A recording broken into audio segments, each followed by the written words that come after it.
alaikum wa rahmatullahi wa barakatuhu. My name is Aisha and I'm a primary school teacher from London. The hijab is a term that's come to mean different things to different people. So for some people it's simply the headscarf, but for others it's just dressing modestly, so maybe in some baggy clothes. But Allah subhanahu wa ta'ala has laid out a specific criteria for the Muslim woman's dress code, and this can be found in the Quran and the Sunnah. One of the biggest myths that has been propagated about the hijab is that Muslim women have been forced into wearing it by our male relatives, whether it's our husbands or our fathers. I remember distinctly an elderly Englishman asking me if my husband had forced me to wear mine, which I was really happy about because it gave me the opportunity to explain the truth to him. But sadly, most people won't actually ask us. And I find it quite patronising that the majority of people around us, the media and politicians, all find it acceptable to speak on behalf of us Muslim women without asking us for our views in the first place. The reality is, this myth is at complete odds with the evidence. I mean, if the hijab was a symbol of women's state of subordinance, then how do we explain the fact that the highest group of converts to Islam, both in the UK and the US, are women, where many of these women wear the hijab without having any male relatives to force them into it? And if the hijab was an issue to the majority of Muslim women, then how do we explain the results of the 2005 Gallup survey, where Muslim women in 8 countries, including Egypt and Pakistan, were asked to describe what they resented most about the societies they live in, and the majority in each country stated political and economic corruption as being their greatest concerns, whilst the hijab, the so-called tool of subjugation, was not mentioned once.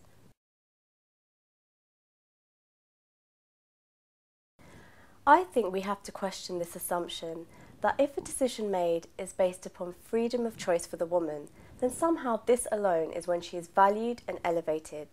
Because if we look at what freedom has created for women in society, we find that actually the opposite is true. Secular liberal societies where people are free to determine for themselves how to view and treat women have made women's lives a misery, from eating disorders to the rampant levels of sexual harassment, rape and domestic violence, where according to Home Office statistics, an incident of domestic violence is reported to the police every minute here in the UK. Is this really the value and elevation that women seek? Alternatively, for the Muslim woman, there is no concept of freedom to dress as we please, but instead we perform all of our actions out of obedience to the Creator, seeking His subhanahu wa ta'ala's pleasure alone. Because Allah subhanahu wa ta'ala says in Surah Al-Nur verse 51, the saying of the faithful believers when they are called to Allah and His Messenger to judge between them is only that they say, we hear and we obey, and such are the successful. And so the Muslim woman wears the hijab out of complete submission to the Creator subhanahu wa ta'ala and unapologetically. Though hijab is a law that seeks to hide women's beauty, in a society where the very liberal values of freedom have created the viewpoint of a woman as being a sexual exploit, where her beauty is everyone's business, the hijab cannot ensure women are protected nor honoured. And the levels of sexual harassment in countries like Egypt, where many women cover, testify to this fact. The bottom line is, a piece of fabric alone can do little to change the predominant viewpoint of the woman, which is what leads to her exploitation in the first place. Instead, hijab has to exist as part of an entire system where all laws and values are in harmony with it.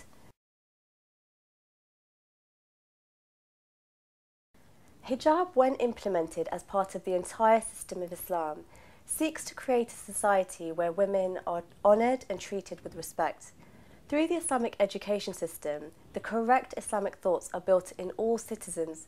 There's no concept of freedom to view people how you wish, but instead Islam prohibits the exploitation of anyone and builds the correct viewpoint of the woman as being an honour to be valued for her character and her intellect over her physical appearance.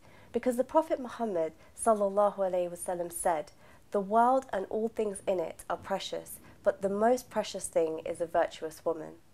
Now this viewpoint is further ensured in society by taking the woman's sexual element out of society and restricting it to her personal and private life, through societal laws such as dress code, but also segregation and the prohibition of any jobs, roles or actions in society which exploit women, such as modelling or pornography. And so hijab, along with all the laws and values of Islam, came to regulate the relationships between men and women, ensuring a productive cooperation between them in public life, and thus enabling women to actively participate in all fields, from politics to the workplace, or even just at home or whilst out shopping, all free from harm and harassment, unlike the levels of abuse we see facing women in the West. However, this result can only be achieved when implemented as the Prophet Muhammad ﷺ implemented as an entire system, the Khilafah system.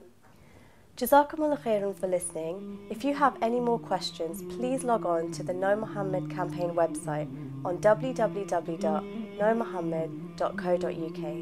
Assalamu alaikum wa rahmatullahi wa barakatuh.